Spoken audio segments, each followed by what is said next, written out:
بسم اللہ الرحمن الرحیم۔ السلام علیکم ناظرین، آپ دیکھ رہے ہیں یوٹیوب چینل کل نفس ذائقۃ الموت۔ ناظرین، اللہ قرآن میں فرماتے ہیں کہ ہر نفس کو موت ہے۔ جی ہاں ناظرین، آج کی ویڈیو کا موضوع بھی کچھ اسی طرح سے ہے کہ حضرت عزرائیل علیہ السلام کو موت اور موت کا اعلان، آپ صلی اللہ علیہ وآلہ وسلم کا فرمان اور قبر کا اعلان۔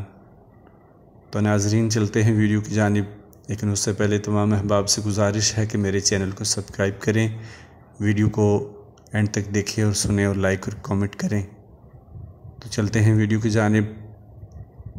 محترم ناظرین و سامعین، تمام جانداروں کے لیے موت کا پیغام لے کر آنے والا فرشتہ حضرت عزرائیل بھی موت سے نہ بچ سکے گا۔ مسند ابو یعلی موصلی کی ایک طویل حدیث ہے کہ جب سب مر جائیں گے تو ملک الموت اللہ تعالیٰ کے پاس آئے گا اور عرض کرے گا، اے پروردگار، آسمان و زمین کے تمام لوگ مر گئے سوائے ان لوگوں کے جن کو تو نے مارنا نہیں چاہا۔ اللہ تعالیٰ فرمائے گا، حالانکہ اسے معلوم ہے کہ کون زندہ بچا ہے، تو اللہ فرمائے گا کہ کوئی باقی تو نہیں رہ گیا۔ تو ملک الموت کہے گا، بس آپ باقی رہ گئے جن کو کبھی موت نہیں، کبھی زوال نہیں، اور آپ کا عرش اٹھانے والے فرشتے باقی رہ گئے، اور جبرائیل اور میکائیل باقی رہ گئے، اور ایک میں ہوں۔ پھر اللہ تعالیٰ فرمائے گا، جبرائیل میکائیل بھی مر جائیں۔ عرش بولے گا، اے آقا، جبرائیل اور میکائیل مر جائیں گے، تو اللہ تعالیٰ فرمائیں گے، تم خاموش رہو، میں نے طے کر دیا ہے، میرے عرش کے نیچے جو بھی ہیں وہ سب مر جائیں۔ پھر جبرائیل و میکائیل بھی مر جائیں گے۔ اس کے بعد ملک الموت پھر اللہ کے پاس آئے گا اور کہے گا، اے آقا، جبرائیل و میکائیل بھی مر گئے، اب صرف میں ہوں اور آپ کا عرش اٹھانے والے فرشتے رہ گئے۔ تو اللہ تعالیٰ فرمائے گا، میرا عرش اٹھانے والے بھی مر جائیں، تو وہ بھی مر جائیں گے۔ اور اس کے بعد اللہ تعالیٰ عرش کو حکم دے گا، وہ اسرافیل سے سور لے لے گا۔ اس کے بعد پھر ملک الموت اللہ تعالیٰ کے پاس آئے گا اور کہے گا، آقا، آپ کا عرش تھامنے والے مر گئے۔ اللہ تعالیٰ پوچھے گا، حالانکہ اسے معلوم ہے کہ کون بچا۔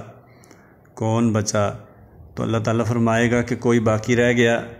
ملک الموت کہے گا کہ آقا، اب صرف آپ رہ گئے جن کو کبھی موت نہیں، کبھی زوال نہیں، اور میں بچا ہوں۔ اللہ تعالیٰ فرمائے گا، تم بھی میری مخلوق میں سے ایک مخلوق ہو، تم کو جس کام کے لیے پیدا کیا تھا تم نے کیا، اب تم بھی مر جاؤ۔ اس کے بعد ملک الموت بھی مر جائیں گے۔ جب اللہ کے سوا جو اکیلا و غالب و یکتا اور بے مثال ہے، جس کے نہ کوئی اولاد ہے، نہ وہ کسی سے پیدا ہوا، نہ کوئی اس کا ہمسر ہے، وہ جیسے پہلے تھا ازل سے، ویسا ہی اب آخر میں ابد تک رہے گا، اس کے سوا کوئی باقی نہ رہے گا۔ تو زمین و آسمان کتاب کی طرح لپیٹ دیے جائیں گے۔ اس کے بعد اللہ تعالیٰ اس کو 3 مرتبہ پھیلائے گا اور لپیٹے گا، اور پھر 3 مرتبہ فرمائے گا، میں ہوں زبردست غالب، اور پھر وہ خود یہ اعلان فرمائے گا، لمن الملک اليوم، آج کس کی حکومت ہے؟ اللہ اکبر! کیا منظر ہوگا، وہ اعلان ہوگا کہ کس کی حکومت ہے، مگر اس سوال کا جواب دینے والا کوئی نہ ہوگا۔ ہر طرف سناٹا ہوگا، خاموشی ہوگی۔ جس انسان کو اپنی دولت پر، اپنے کاروبار پر، اپنی فیکٹری پر، اپنی کار اور کوٹھی پر، اپنی قابلیت اور صلاحیت پر بڑا ناز ہے، بڑا غرور ہے، بڑا فخر ہے، وہ بوسیدہ اور گلی سڑی ہڈیوں کے ایک ڈھانچے کی صورت میں خاک میں پڑا ہوگا۔ اس کی زبان جو ٹر ٹر بولتی رہتی تھی، آج جواب دینے کے قابل نہ ہوگی۔ وہ انسان جو بڑے بڑے بول بولتا تھا، جو ہر چیز پر اپنا حق جتلاتا تھا، جو میری میری کہنے سے نہیں تھکتا تھا، جس کا خیال تھا کہ اس کی دولت اور اس کا اقتدار لافانی ہے، قیامت کے دن اس پرہیبت اعلان کے جواب میں انسان کچھ نہ کہہ سکے گا۔ قضائے عالم میں بار بار اعلان گونجے گا، اور زمین پر خدا بن کر بیٹھنے والوں اور کمزوروں پر مشق ستم ڈالنے والوں، اور فرعون اور نمرود کے نقش قدم پر چلنے والوں، اور خدا کی زمین کو خدا کے بندوں پر تنگ کرنے والوں، اور رب السماوات والارض سے بغاوت کرنے والوں، آج بولتے کیوں نہیں ہو؟ خاموش کیوں ہو؟ جواب کیوں نہیں دیتے؟ لمن الملک اليوم، آج کس کی حکومت ہے؟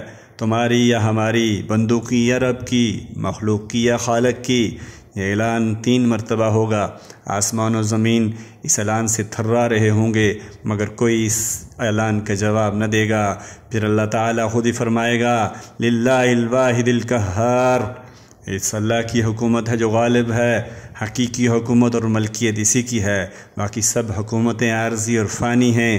حقیقی بادشاہ ہے تو وہی، حقیقی مالک ہے تو وہی، حقیقی خالق ہے تو وہی، حقیقی رازق ہے تو وہی۔ ناظرین، اسی طرح موت کا اعلان بھی ہے۔ موت کیا اعلان کرے گی؟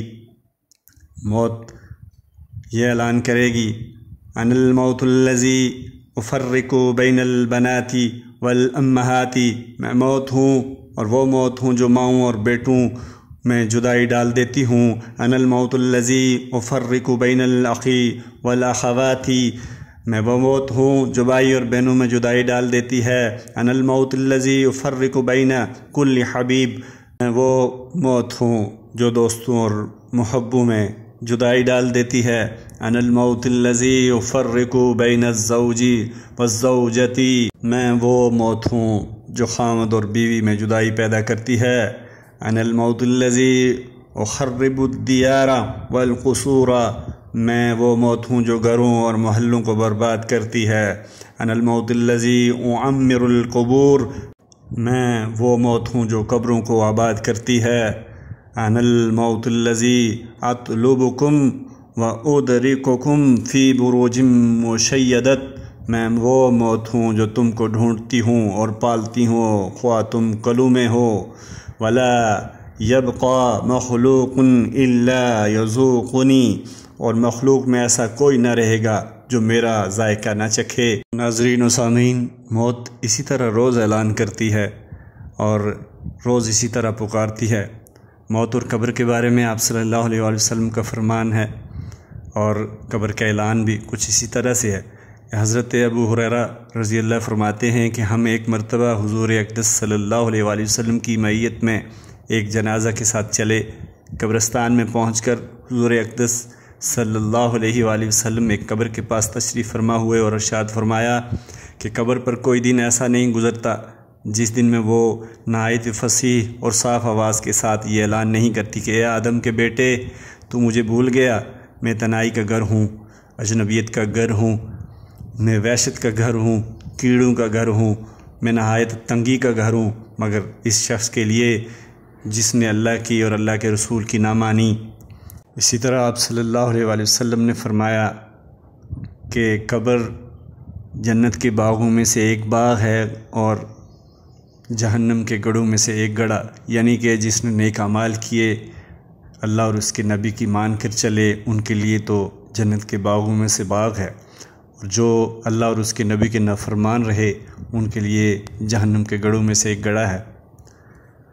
کچھ اشعار بھی اسی طرح ہیں کہ پہنچا قبرستان میں ایک بادشاہ، دیکھا ایک درویش اس جا بیٹھا تھا، پوچھا آبادی میں کیوں آتے نہیں، بولا سب آبادی آتی ہے یہاں۔ تو ناظرین، ہر ایک نے مرنا ہے اور ہر ایک کو چاہیے کہ وہ اپنی قبر کو اور موت کو یاد رکھے اور اس کے مطابق اس کی تیاری کرے کہ ایک نہ ایک دن 100 سال 200 سال 50 60 60 70 80 90 ایک دن انسان نے مر جانا ہے۔ تو اللہ اور اس کے رسول کے فرمان اور احکامات کے مطابق زندگی گزار کے جائیں گے تو ہمارے لیے قبر جنت کا باغ بن جائے گی۔ تو اللہ تعالی ہم سب کو موت اور آخرت اور قبر کی تیاری کرنے کی توفیق عنایت فرمائے۔ اللہ تعالی ہم سب کا حامی و ناصر ہو۔ امید آپ کو ویڈیو پسند آئی ہوگی۔ اگلی ویڈیو تک کے لیے اجازت دیجیے۔ اللہ نگہبان۔